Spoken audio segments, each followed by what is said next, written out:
I want to talk about external accounts. Is it possible to send money from one external account to another using Sequence?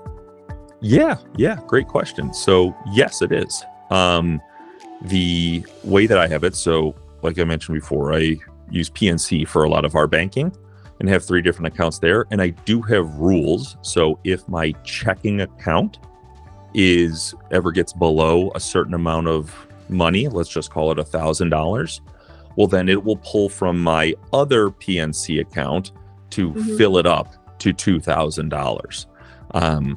That's just a nice way to be able to sync the money, keep it all there. Obviously, I don't want that to happen because that means I'm overspending on something. Right. But yes, you are able to do that.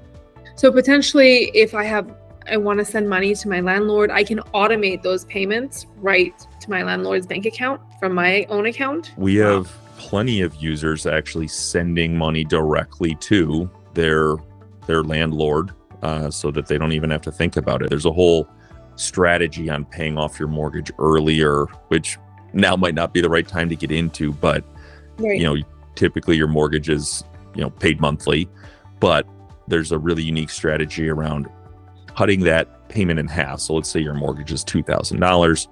Well, half of that would be $1,000. And then every 2 weeks, instead of every month, every 2 weeks you pay $1,000.